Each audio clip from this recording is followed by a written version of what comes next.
Turnaround time for next-generation sequencing in our lung cancer patients is really a critical factor. If a patient has very aggressive disease, very heavy tumor burden with a heavy symptom burden, many physicians may feel that it's difficult to wait for next-generation sequencing results to come back, and I think it's critical that those turnaround times for next-generation sequencing be shortened. Now, there have been some recent developments, I think, that can help us significantly in terms of turnaround time. So, for example, ctDNA testing, circulating tumor DNA testing, has a turnaround time of approximately 1 week for many assays. And so that significantly shortens some of the tumor-based testing that can take 10 days to 3 weeks.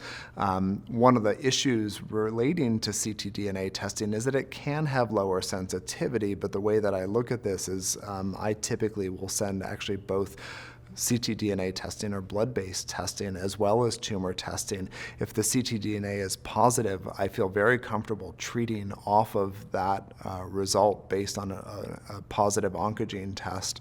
If it's negative, I think you really still need to wait for the tumor testing if that patient can afford to wait. And really in my clinical practice, I've found that a lot of this is managing anxiety. If the patients have a modest disease burden, are not particularly symptomatic, I think talking through the patient, the potential benefits of waiting for that tumor testing to come back are really critical to put their mind at ease and explain why we want to wait for the best therapy.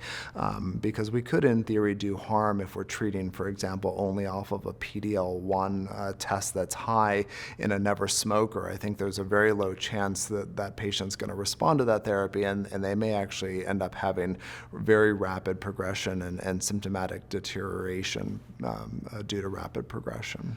So there are no subgroups of patients that I would not do next-generation sequencing on. However, if a patient is very symptomatic, we may have to initiate therapy right away. I would still want to initiate testing, though, so that once we've initiated whatever aggressive therapy we're going to pursue, that we have another option for when that therapy fails or if they're not tolerating that therapy. So really, I think So in summary, we really should be testing all patients. It may be that we cannot wait for the testing results to come back on a small proportion of our patients who have a heavy disease burden and are very symptomatic. However, we still want that testing because it's still going to allow us to treat those patients with effective therapies later on down the road. I think it's really critical to explain to our patients why testing is so important. A significant proportion of our patients now, roughly 10 to 15% of our patients are EGFR, 5% are ALK, 1 to 2% are ROS1,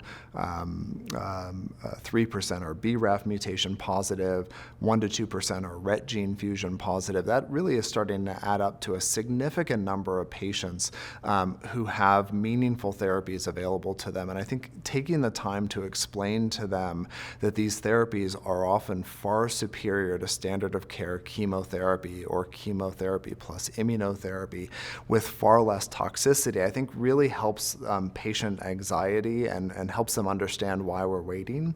I mean, the other thing that we are able to do with our patients is do close monitoring, right? So if a patient is perhaps borderline with moderate tumor burden and some symptoms, one thing to do is initiate testing with a backup plan that we're going to start chemotherapy if the results don't come back fast enough, but have close contact with that patient, tell them the types of symptoms that we're monitoring for that we don't really feel can wait for further testing to come back. And I think all of those conversations will really help the anxiety of the patient, help them understand why we want to wait so that we can give them the best and most appropriate therapy for their cancer.